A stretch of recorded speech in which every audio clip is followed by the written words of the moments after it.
podría explicar sobre la mitología nórdica y el Valhalla, toda. En sí, no sabría, o sea, explicarle qué específicamente, explicar la mitología nórdica. En sí es igual a todas las mitologías porque es la misma historia contada desde otro punto de vista. Es la misma historia de Zeus, Cronos, ¿verdad? Pero con Odín, Thor. O sea, obviamente hay una que otra parte de la historia que cambia, pero es por el tiempo en el que se han ido contando y diferentes culturas en las que se ha cambiado un poco y se le ha agregado a la historia, ¿verdad? Como con Teléfono Chocho. Pero en sí las mitologías, los cambios que tienen entre ellas son mínimos y es cuestión de ver el poder de cada ángel o cada dios, según la mitología, para poder conectarlos, saber cuál es cuál en la mitología romana, la griega, nórdica y demás. Siempre son las mismas entidades. En algunos casos cambian en lo que respecta el astro o las estrellas que los representan, o en algunos casos uno se llega a convertir en dos de otra mitología o algo así. Ahora bien, Odín es parte del origen de Santa Claus, curiosamente para este tiempo en el que la gente está por celebrar Navidad, los del mundo. Entonces mucho de lo de Santa Claus viene de Odín. Odín como Lucifer, como Zeus, por eso tiene un ojo, bueno, en las veces que lo han puesto, ¿verdad? En películas lo han puesto con un solo ojo. Y Thor como el falso Mesías, como el Tamuz, por eso empiezan con Tav, Thor. Muz, como Jesús. Sí, bueno, Tamuz. Entonces, Thor como el falso Mesías, y después está, bueno, aparece Loki, que lo ponen, ¿verdad? Tiene el nombre similar a Lucifer, lo ponen como un ángel caído, que sería en sí más o menos como lo que representaría a Azazel. Y aparecen otros más que, repito, son los mismos que vemos en la escritura y que se llegaron a conocer a través de diferentes culturas con diferentes nombres. En sí, Y que, pero acérquese, por favor. No, lo que quería es que mencionara cuál es la original y que de ahí viene esa Trinidad, ¿verdad? Sí, claramente. Bueno, primero que todo, antes de el diluvio, bajaron los ángeles caídos y ahí empezaron las historias con respecto al Olimpos y los dioses. Okay. Obviamente no con ese nombre, pero le estoy explicando con ese nombre para que entiendan que es lo más conocido, que la cultura griega de hoy en día. Entonces,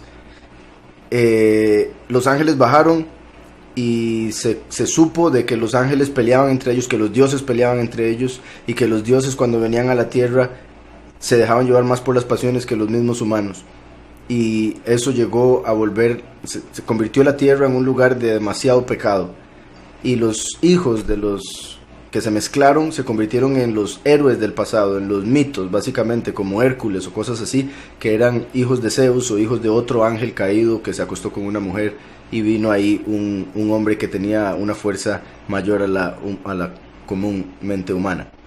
Entonces, antes del diluvio se dio lo de montones de historias de los dioses y de los híbridos o héroes.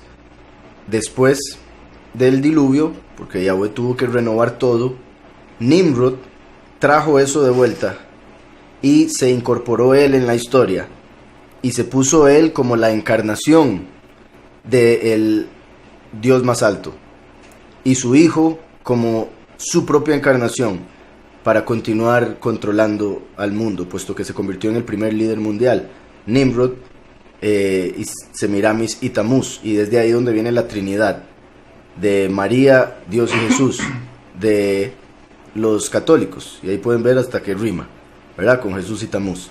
Y de esos tres es cuando Yahweh los separó en las 70 naciones, que cuando cada quien agarró por su lado, cambió el idioma, pero no cambió su manera de su cultura. Exacto. Sí. Entonces siguieron con 3 deidades, ¿verdad? Con su trinidad. Pero con diferentes nombres. Con diferentes nombres. Porque bueno, en diferentes pueblos. Ahí lo que acaba de decir, lo voy a explicar un poquitito más, o sea, agregarle un poco más de información por si alguien no entendió. Claro. Después del diluvio, llegó Nimrod e hizo lo que acabo de mencionar y decidió hacer una torre que llegase hasta el cielo. Y Yahweh se dio cuenta que iban a ser capaces de lograr lo que querían hacer, y si llegaban hasta el cielo se refería al segundo cielo donde están los ángeles. Iban a poder entrar ahí y tomar control de ese lugar. ¿Por qué? Porque los ángeles tienen varios aspectos muy conectados a los humanos que la gente no se da cuenta, porque han elevado a los ángeles al lugar de Yahweh y están muy por debajo. El lugar de Yahweh es el tercer cielo, el lugar de los ángeles es el segundo cielo. Por eso es que los ángeles son capaces de venir a esta realidad y hacerse pasar por extraterrestres. Y la gente los ve como humanoides en la mayoría de los casos, bueno, en todos los casos humanoides, pero a veces con aspectos reptilianos o principalmente reptilianos, pero algunos como insectos. Entonces, Nimrod empezó a construir la torre, y Yahweh descendió y vio que estaban haciendo eso, que iban a poder hacerlo, lo cual es clave para entender la realidad en la que nos encontramos y la forma de la misma. Y se trajo abajo la torre y cambió los idiomas de un idioma, lo que hoy conocemos como hebreo, simplemente el hebreo original, no el que hablan hoy en día en Israel, que es diferente. De un idioma, Yahweh lo convirtió en 70, y solo le dejó a la familia de Abraham el idioma hebreo. Ahí fue de hecho donde se empezó a conocer como ese nombre, hebreo, porque se lo dio a la familia de Eber. Entonces, hebreo. Al resto de naciones, porque ahí estamos hablando de una familia, Abraham, que era el único que servía a Yahweh, entonces Yahweh fue el único que vio digno de darle el idioma y de mantenerlo. Al resto de personas del mundo se les dio otro idioma, empezando por el arameo, hasta lo que se llegaría a convertir en griego, el latín, y verdad, después español, inglés y demás. Pero en ese momento fueron 70 idiomas. Y como la gente ya no se entendía, dejaron la construcción, se separaron y se fueron a diferentes partes del mundo. Y ahí se crearon las naciones, con diferentes idiomas. Una vez que ellos, quienes adoraban a Nimrod, Semiramis y Tamuz, se les cambió el idioma, de repente todos lo decían diferente, porque ese era el punto, confusión, porque estaban en Babel, que quiere decir confusión, que para ellos quiere decir la puerta a los dioses, pero el punto, desde el punto de vista hebreo, era confusión. Se confundieron las lenguas y se fueron a otras naciones, a otros lugares donde se convirtieron en naciones, y continuaban adorando la noción, lo que ellos conocían como Nimrod, Semiramis y Tamuz, pero con otros nombres, a partir de ese momento en el que sus lenguas fueron confundidas. Y de ahí sale Osiris en vez de Nimrod, Isis en vez de Semiramis y Horus en vez de Tamuz. E igualmente un montón, o sea, usted lo puede ver en todas. Siempre están en las mismas entidades. Dios, la Virgen María y el Niñito Jesús. Exactamente, son los mismos. La Trinidad. Esa es la Trinidad, Nimrod, Semiramis y Tamuz. Ahora, también me preguntaba por Valhalla, que es básicamente el Tártaros. Y digo Tártaros en vez de Seol o Abadón, que es el correcto, porque quiero mostrar la conexión que hay entre mitologías. Es la misma historia, con diferentes nombres. Entre los griegos está el Tártaros, que es el Valhalla de los nórdicos. Mismo lugar. De hecho aparece aquí en la mitología nórdica Valhalla, el salón de los caídos, es lo que quiere decir. El salón de los caídos, como donde estaban los titanes. Y como sabemos, los caídos en hebreo son los Nefelim, y hace alusión a los hijos que murieron y cuyos espíritus quedaron sobre la tierra como espíritus malignos, pero sus padres eran los ángeles que cayeron del cielo porque se rebelaron y, como está en el libro de Enoch, fueron presos en el lugar más, en diferentes par de lugares dependiendo de los ángeles que eran. Azazel en el peor lugar, en el Abadón, en el abismo, y otros en un lugar frío, desolado, y hay quienes dicen que es en lo que se conoce como en la Antártica. Entonces, en la escritura dice que al final van a ser sueltos para destruir la tierra a los impíos, obviamente, una vez que los escogidos hayan sido sacados.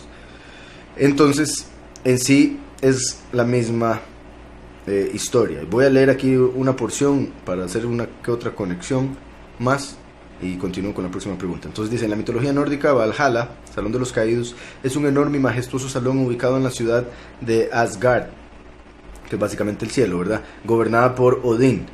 La mitad de los muertos en combate son elegidos por Odín y viajan al Valhalla guiados por las valquirias, mientras que la otra mitad van al Folvangr de la diosa Freyja. Aquí aparece ya la diosa de la que hablábamos ahora en lo que respecta a los nórdicos. En el Valhalla los difuntos se reúnen con las masas de muertos en combate conocidos como Einherjar, así como con varios héroes y dioses germánicos legendarios mientras se preparan. Y vean cómo dice la palabra héroes: son los de la mitología, los gigantes, los de renombre, como aparece en Génesis 6, mientras que preparan para ayudar a Odín en Ragnarok, la batalla del fin del mundo, lo que acabo de decir. Yahweh los va a liberar en el fin de los tiempos. De hecho, yo creo que hicieron una película hace poco que se llama Ragnarok, la de Thor, y se trata del fin del mundo. Se trata de esto en película, claramente estilo Hollywood, pero sí, el punto es, y es muy interesante, como acabo de decir, en el libro de Enoch está, y por algo está en esta mitología como en otras. Al final de los tiempos se va a abrir esa prisión en la que están los ángeles caídos para traer juicio a la tierra. Entonces dice: mientras se preparan para ayudar a Odín en el Ragnarok, o sea, para ayudar a Lucifer, los ángeles caídos, en el fin de los tiempos, la batalla del fin del mundo, que sería Armagedón según la escritura. Ante la gran sala, cuyo techo está cubierto con escudos dorados, se halla el árbol dorado, Glasir, ¿verdad? Como el árbol de la vida, por ejemplo. Alrededor de Valhalla moran varias criaturas, como el ciervo y la cabra, que pasan el follaje del árbol, etcétera, etcétera, etcétera. Entonces, ahí lo voy a dejar. Pero sí, como dije, todas las mitologías están conectadas y vienen desde el puro inicio de Génesis 6 hasta Génesis 10, desde el tiempo de Hanog y Noah hasta el tiempo de Nimrod y Abraham.